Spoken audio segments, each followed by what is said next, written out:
नमस्कार, हरियाणा न्यूज देख रहे हैं आप। मैं हूं आपके साथ नुपुर सक्सेना। स्वागत है आप सभी का आपका जिला आपकी खबर में। रुक करते हैं खबरों का।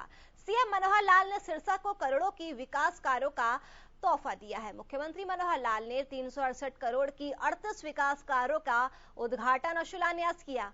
इनमें से 14 परियोजनाओं का उद्घाटन और 24 परियोजनाओं का शिलान्यास किया गया।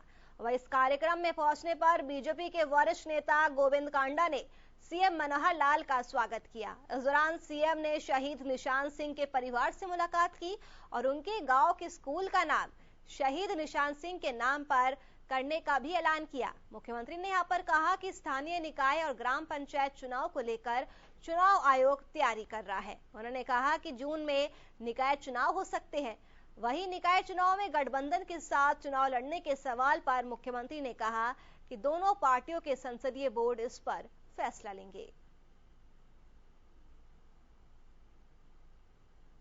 38 ऐसी योजनाएं हैं जिसके अंदर 14 इनाग्रेशन हुए हैं और 24 उसमें शिलान्यास हैं। ऐसा कुल मिलाकर 368 करोड़ रुपए की ये सब योजनाएं जिनका शिलान्यास और उद्घाटन किया है। हमने इलेक्शन कमीशन को कह दिया है, अभी बात प्रबली हुई है लेकिन अपनी तैयारी कर रहे हैं। ग्रामीण के अभी थोड़ा सा विलंब होगा क्योंकि वार्डबंदी और रिजर्वेशन का जो प्रकार होता है वो अभी स्टार्ट होना है, लेकिन शहरों का जो नगर पालिकाएं हैं 54 हैं या कहीं 2-3 ऐसी भी हैं जिनका डिलिमिटेशन दोबारा करना पड़ेगा, जिसमें एरिया जो उसका बढ़ाया गया है। अगर मैं इस जिले की बात करूं तो पहले चरण में जो चुनाव नगर पालिकाओं के होंगे उसमें डबवाली, रानिया और एलनाबाद, ये 3 तो पहले चरण में हो जाएंगे, लेकिन 2 ऐसी हैं कालांवाली और सिरसा नगर परिषद, कालांवाली नगर पालिका, इनका क्योंकि एरिया बढ़ाया गया है, उसकी डिलिमिटेशन दोबारा होनी है, उसमें थोड़ा समय लगेगा। एक बात मैं जरूर कह सकता हूं कि जिस प्रकार की थोथी घोषणाएं करके और फ्री बीज का नाम दिखा करके, चाहे वो किसान हो, महिलाएं हो या अन्य समाज के बाकी लोग हो, सबको ये फ्री दूंगा, ये फ्री दूंगा, ये फ्री दूंगा, आज जब देने की बात आई है, लोगों ने मांगना शुरू किया तो उसमें से भाग खड़े हुए। इसलिए वहां एक रोष बना है उस किसान का, लेकिन किसानों के इस रोष के कारण से वो किस मुसीबत में आएंगे, किस संकट में आएंगे, ये तो या तो वो जाने। अच्छा तो ये है कि ये विवाद सुलझाने के लिए दिल्ली और पंजाब दोनों आगे आए। हमारा उसमें ज्यादा रोल नहीं है क्योंकि पंजाब पानी दे देगा, हम दिल्ली में जो पानी भेजते हैं वो ज्यादा भी मांगेंगे तो और भी दे देगा, लेकिन अभी तक तो जितना पानी दिल्ली का है, कोटा उनका है, उससे भी ज्यादा as per decision of supreme court उनके 2 रिजर्वायर हमने हमेशा भर के रखने हैं और उसको लगातार मॉनिटरिंग होती है। हरियाणा के लोग भी करते हैं, दिल्ली के लोग भी करते हैं। उसको भरने का जो एक विषय है सुप्रीम कोर्ट का, उसको पालन करेंगे। कांग्रेस के पूर्व अध्यक्ष राहुल गांधी के ट्वीट कर बीजेपी को दंगे और तानाशाही पार्टी बताने पर गृह मंत्री अनिल विज ने पलटवार किया है। विज ने कांग्रेस पर दंगे कराने में महारत हासिल होने का आरोप लगाया। दिल्ली सरकार के हरियाणा को कम पानी देने के आरोपों पर भी विज ने पलटवार किया और दिल्ली की केजरीवाल और पंजाब के मान सरकार को घेरा है।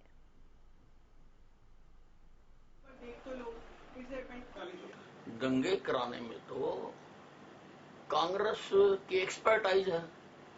1984 में इन्होंने दंगे कराए और जिस तानाशाही पूर्ण रवैये से इन्होंने सरकार चलाई, देश में इमरजेंसी लगाई, इनको तो बोलने का अधिकार ही नहीं है।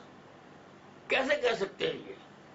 भारतीय जनता पार्टी तो सबका साथ, सबका विकास, सबको साथ लेकर चल रही है और भारतीय जनता पार्टी के शासन में दंगों पर पूरी तरह से नियंत्रण है।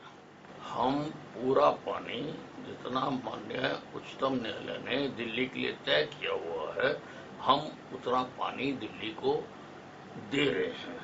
अगर केजरीवाल जी को इतनी ही चिंता है तो पंजाब में भी उनकी सरकार है, पंजाब से हमें एक्स्ट्रा पानी दिला दें, फिर हम सोचें। भारतीय किसान यूनियन हमेशा किसानों के साथ खड़ी रहेगी। संगठन में फूट पड़ने से भी कोई खास असर नहीं पड़ने वाला। ये बातें करनाल पहुंचे भारतीय किसान यूनियन के प्रवक्ता और किसान नेता राकेश टिकैत ने कही। दरअसल टिकैत करनाल के सोंकड़ा गांव में आयोजित एक दिवसीय अधिवेशन में पहुंचे थे, जहां उन्होंने केंद्र सरकार पर वादा खिलाफी करने का आरोप लगाया है। साथ ही ये भी कहा कि दिल्ली में एक बार फिर से बड़े स्तर पर किसान आंदोलन को शुरू किया जाएगा। टिकैत ने कहा कि फिलहाल इसकी रूपरेखा तैयार की जा रही है, साथ ही इसकी पूरी रणनीति हरिद्वार में होने वाले किसान सम्मेलन में तय की जाएगी, जिसमें यह तय किया जाएगा कि किसान आंदोलन को दोबारा कब से शुरू किया जाए। भाई कुछ लोग हैं तो जा सके, अब कुछ लोगों को कैसे रोक दोगे? जो कमेटी एमएसपी भाई कुछ इलेक्शन से पहले चले गए, कुछ इलेक्शन में चले गए, कुछ इलेक्शन से नाराज होकर चले गए। उनकी विचारधारा हमारी नहीं मिली होगी, वे ना खुश होंगे। थे तो कई साल से 30 साल संगठन में रहे और फिर भी गए, तो क्या पता क्या मजबूरी। हरियाणा के खेल मंत्री संदीप सिंह ने Ambala cantt state war heroes memorial stadium का दौरा किया। इस दौरान उन्होंने स्विमिंग पूल, जिम्नास्टिक हॉल सहित अन्य जगहों को बारीकी से जांचा। इस मौके पर उन्हें जो भी कमियां मिली, उन्हें अधिकारियों को जल्द दुरुस्त करने के आदेश भी दिए। खेल मंत्री ने मीडिया से बातचीत के दौरान कहा कि खेलो इंडिया का चौथा सीजन शुरू होने जा रहा है, जिसके तहत पंचकुला, अंबाला, शाहबाद और दिल्ली में ये शुरू होगा। हरियाणा खेलो इंडिया को इतने बड़े स्तर पर होस्ट कर रहा है, ये खेल जगत के लिए बहुत बड़ी बात है।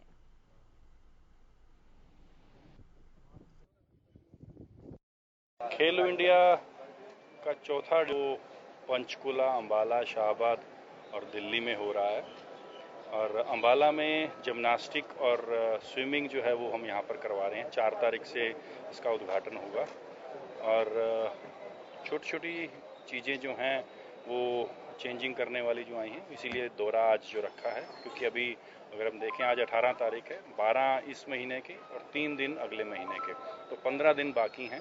तो छोटी छोटी चीज़ें हैं जो मुझे लगता है कि 1-1, 2-2 घंटे में ठीक होने वाली चीज़ें हैं।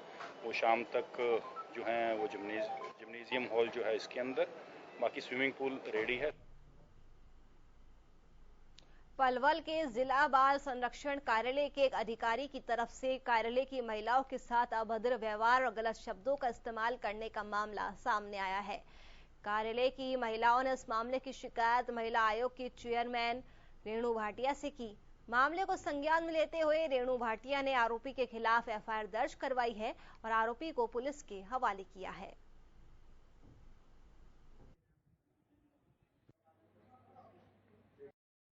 ये एक ऐसा मामला था कि पलवल का एक डिस्ट्रिक्ट चाइल्ड वेलफेयर ऑफिसर जो कई वर्षों से अपने कलीग साथियों को प्रताड़ित कर रहा था।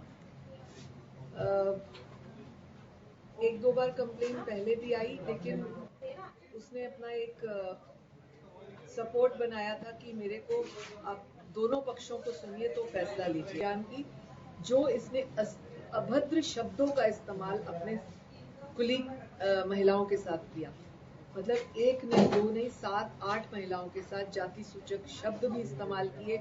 एक महिला को तो बच्चों को मारने की धमकी भी दी कि तू पलवल में शिफ्ट हो गई है, तेरे बच्चों को देख लूंगा। 2 दिन पहले उसके घर पे फिर राजीनामा करने के लिए भी गया कि सेटल कर ले बात, नहीं तो तेरे बच्चे एंड ऑल दैट। वो महिला ने हमें बयान लिख के दिया है। इस आधार पर हम उसके खिलाफ एफआईआर दर्ज कर रहे हैं, जो कि हम पलवल में कर रहे थे, परंतु उसकी रिक्वेस्ट पर उसकी बात को भी हम सुन लें, इसको ध्यान में रखते हुए हमने ये डिले किया।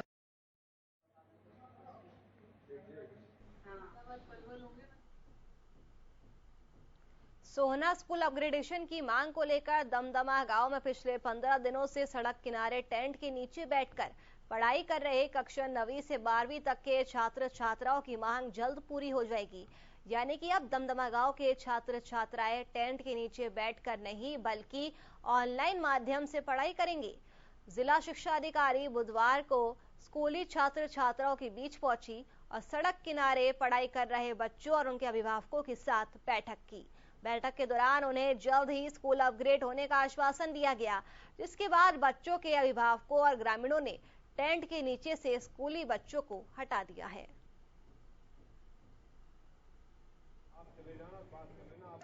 देखो डीओ मैम तो आज जो हमने बुलाई हमारे बीच में आई। हम कल चंडीगढ़ गए थे, गांव की एक कमेटी चंडीगढ़ गई थी जो शिक्षा मंत्री से मिली।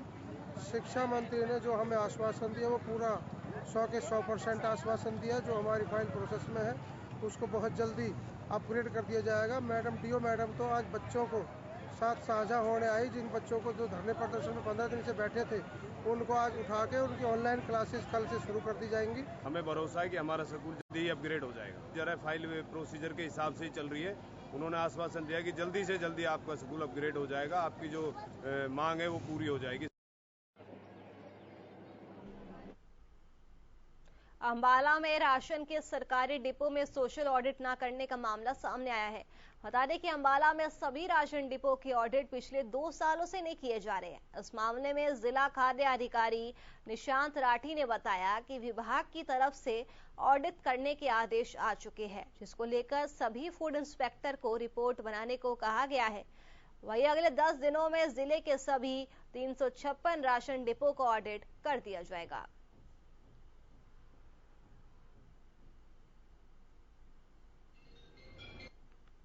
देखिए, NFSA एक्ट, राष्ट्रीय खाद्य सुरक्षा अधिनियम 2013 के तहत ये सोशल ऑडिट्स किए जाने होते हैं, परंतु पिछले वर्ष भी ये ऑडिट नहीं हो पाया था, जो कि हर 6 महीने में किया जाना होता है, जिसमें सभी डिपो होल्डर्स का एक ऑडिट होता है, तो नहीं हो पाया था। और इस वर्ष जो है हमने अप्रैल से लेके और मार्च तक का 1 साल का, अप्रैल 2021 से लेके मार्च 2022 तक का हमने एक सोशल ऑडिट मुख्यालय के भी आदेश प्राप्त हो चुके हैं।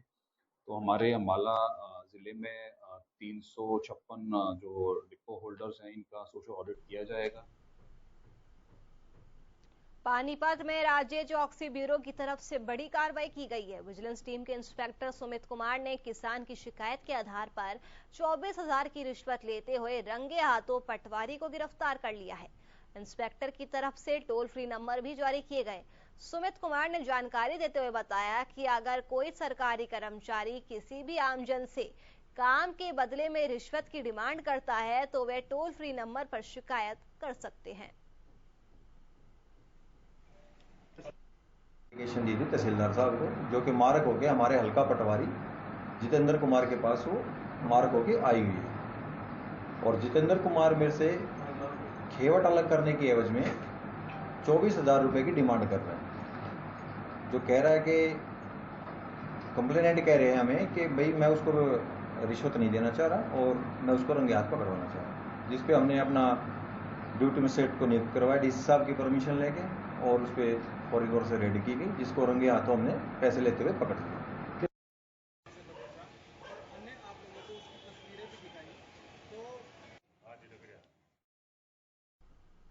भीषण गर्मी के चलते जगह जगह पर आगजनी की घटनाएं सामने आ रही है। डिपार्टमेंट, सरकारी स्कूलों, अस्पतालों और सरकारी कार्यालय समेत तमाम बड़ी बिल्डिंग्स को एनओसी देने की प्रक्रिया शुरू हो चुकी है। वहीं बल्लभगढ़ नगर निगम के पास फायर एनओसी नहीं है। ऐसे में कोई आगजनी की घटना हो जाती है तो इसके लिए जिम्मेदार कौन होगा? वहीं ज्वाइंट कमिश्नर अनिल यादव का कहना है कि फायर एनओसी अप्लाई की हुई है।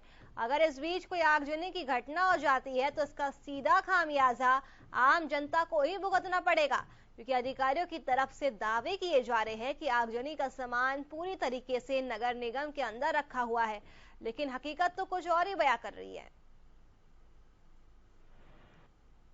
किया है कि हमारे पास ये बिल्डिंग अंडर डेमोलिशन है, ऑलमोस्ट किसी तरह बैठे हैं, सारे की सारी का हालत खस्ता है। तो फायर एनओसी का वो जेई एक बार चेक करके बता रही कि हमने जो दिया था उसका जो पीरियड है वो अभी लिमिटेड है, या उसे मिलेगा भी कि नहीं मिलेगा। कई सारे इश्यूज हैं इसमें। जब हम अंडर डेमोलिश किसी भी बिल्डिंग में बैठते हैं तो उसके अंदर दूसरी चीज़ें अब नहीं की जाती। तो एक बार वो जेई को बताया है, वो जेई कंफर्म करके भी बताएगी। इन केस अगर कोई और हमारे पार्ट पे नीडफुल टू बी डन है, किया जाना बाकी है, तो दैट विल बी डन। तो फिलहाल स्पा सेंटर की आड़ में देह का व्यापार करने वालों के खिलाफ फरीदाबाद पुलिस ने सख्ती बरतनी शुरू कर दी है। फरीदाबाद पुलिस ने उसे रोकने के लिए अभियान शुरू किया है, जिसके तहत पुलिस मॉल और बाकी जगहों पर स्पा सेंटर की जांच कर रही है। इसी के साथ पुलिस स्पा में काम कर रहे कर्मचारियों का डेटा भी जमा कर रही है।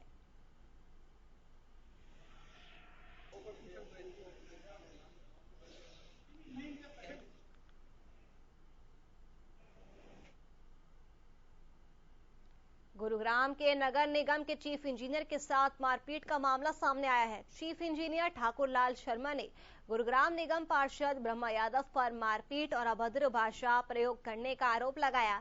साथ ही साथ उन्होंने ये भी बताया कि पार्षद ब्रह्मा यादव ने जबरन ऑफिस की मीटिंग में घुसकर उनके साथ मारपीट की और जान से मारने की धमकी भी दी।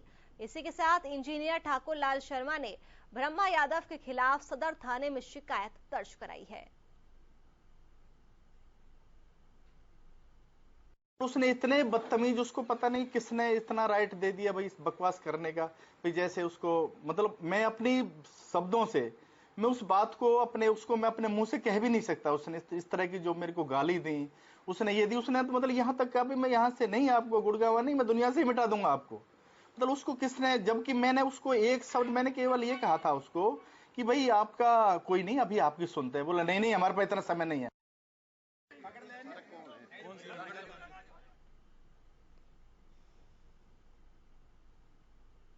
फतेहाबाद के गांव भीगड़ में एक युवक को घर से बाहर बुलाकर चाकू और डंडों से हमला करने का मामला सामने आया है।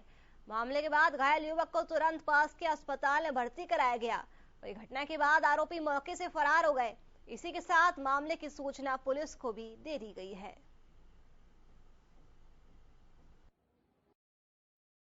मेरे को पता नहीं किस लिए ले मार के गए। मेरे को तो घर पे आए थे, बोले कि आजा तेरी किसी के साथ बात करवानी है, भी कोई काम दुआरे है। मैं चला गया भाई, 3 बार आया था वो बंदा। जब गया हूँ मेरे को पता नहीं था, भी आके मारने के लिए तैयार खड़े हो। एक बंदा बुला के गया था, चाचे का लड़का बुला के ले गया था। आगे 2 बंदे पहले खड़े थे, मैं उनको जानता नहीं, सिर्फ एक को जानता हूँ। तो किस लिए पीटा गया आपको? वो पता ही नहीं किस लिए पीटा है, पता होता तो मजा। रतिया के घग्गर नदी के पास मारपीट के बाद लापता लवप्रीत के शव को गोताखोरों ने आज घग्गर नदी से ही बरामद कर लिया। उधर परिजनों ने हत्या की आशंका जताई। वहीं पुलिस ने शव को कब्जे में लेकर पोस्टमार्टम के लिए भेजकर परिजनों के बयान के आधार पर आगे की कार्रवाई शुरू कर दी है। तो परिजनों ने हत्या की आशंका जताई है। घग्गर नदी के पास मारपीट के बाद लापता लवप्रीत के शव को गोताखोरों ने घग्गर नदी से ही बरामद कर लिया है। पुलिस ने शव को कब्जे में लेकर पोस्टमार्टम के लिए भेज दिया है और परिजनों के बयान के आधार पर आगे की कार्रवाई भी शुरू कर दी है।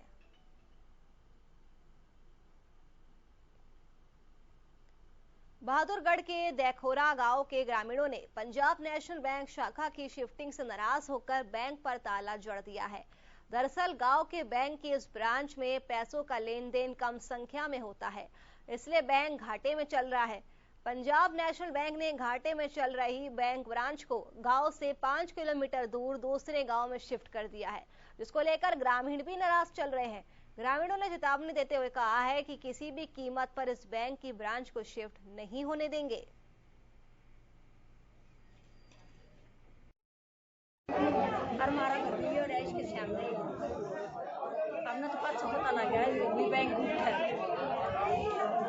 तो बैंक नहीं जाना चाहिए यहाँ? बैंक आड़े रहना चाहिए। हमारे 5 खाते हैं, एक बच्चे के विषय हमारे विषय एक बूढ़ा है हमारा चालन तो दूसरे गांव में पेंशन लेने जाना पड़ेगा। उन्हें पेंशन लेने जाना पड़े, मन ने भी जाना पड़े, अरे मेरे घर वाले ने जाना पड़े। इससे परेशानी होगी। बच्चे के कदे पैसे भी गैर खाने पड़े, कटवाने पड़े, एंट्री भी करवानी पड़े। कितने चित्र काटेंगे हम बताओ। सारी समस्या यह है। और ये हमारे पास उड़े तो लेकर हमारा बच्चा अपना कर दिया काम सकते ही अतोड़ा तो कोई ना जा। क्या नाम बताया? बजिंदर सिंह जी। ये बैंक ब्रांच शिफ्ट हो चुकी है या होनी है, क्यों रीजन क्या रीजन? शिफ्ट हो चुकी है। शिफ्ट ये डिसीजन आरबीआई का डिसीजन रहता है, आरबीआई से अप्रूवल हो गया होता है। 13 तारीख को लास्ट वर्किंग डे था और 15 तारीख को अकाउंट शिफ्ट होने थे। 15 तारीख को अकाउंट शिफ्ट हो चुके हैं। 16 तारीख से जैसा ही नोटिस न्यूज़पेपर में डाल दिया था हमने कि 1 महीना पहले कि आपके 16 तारीख से लेन देन है। जो का इशू नहीं रहता है, इशू ये इन चीज़ों का डिसीजन क्या है, मैनेजमेंट अपने लेवल पे देती है, क्योंकि हमको ब्रांच लेवल पे ये नहीं पता है। तो ब्रांचों को कितने खाते हैं बैंक में? 2000 के आसपास होंगे सर। और लेन देन कितना है? लेन देन यही सर पर डे का 4 से 5 कस्टमर का है। पैसे में बात पैसे में अगर एवरेज हो तो 40 से 50 हज़ार रुपये, मतलब 10 से 15 लाख रुपए के बीच में है। पर डे का 40 से 50 हज़ार रुपये का टोटल। महीने का 10 से 15 लाख के बीच का। हाँ यही मान लो। तो बैंक लॉस में है? हाँ बैंक तो लॉस में है सर। देखो तो ये बड़ा रीजन हो सकता है। रीजन सर तो अगर ये बैंक रीजन ऐसा है ना सर, देखो जैसे ही मर्जिंग हुई तो ब्रांचेस बहुत ज्यादा हो गई। एक तो रीजन मेन रीजन क्या है, नजदीक यहाँ पे एक असोदा ब्रांच है हमारी। मतलब पंजाब नेशनल बैंक ने अपनी जो छोटी छोटी ब्रांच है उनको आपस में मर्ज कर दिया। विलय करने का ये कारण है सर। यहाँ पे असोदा ब्रांच है, PNB की जसोर खेड़ी 3-3 किलोमीटर में दोनों ब्रांचेज है।